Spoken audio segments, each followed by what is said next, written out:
3. Meu nome é Sebastião, tenho 11 anos, moro em Santa Luzia, Minas Gerais, Brasil. Eu vou fazer 3 mágicas. A primeira chama Covilhetes Americanos.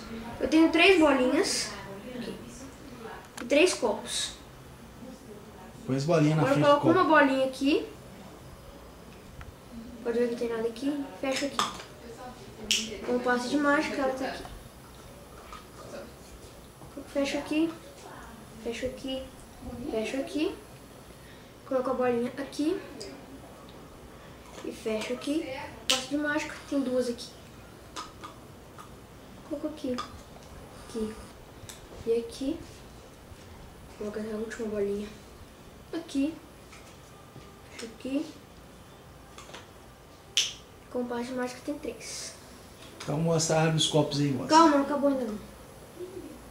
Agora, eu coloco esta aqui, aqui e aqui.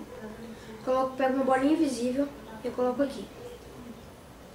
Agora eu coloco esse aqui e aqui. Com base de mágica, 4 aqui. Pode ver que não tá furado. Mostra pra câmera, não tá furado.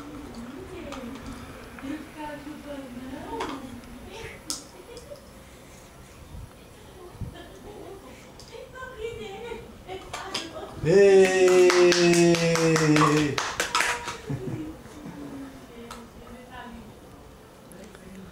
Agora a segunda mágica. Eu tenho um baralho aqui. Vou querer alguém da plateia. Vem cá, você. Tchau.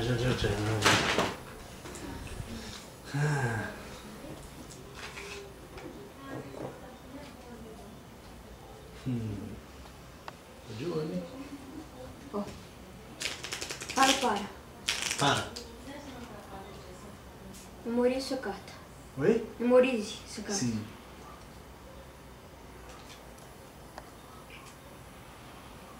Essa é sua carta? Não. Não? É sim. Não era não. Era? Sim. Não era não. Faz de novo então. Para.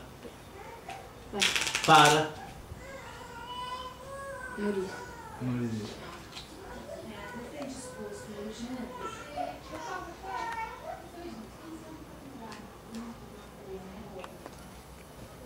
Esta. Essa. Ah, Calma. Esse aí falou. Volta.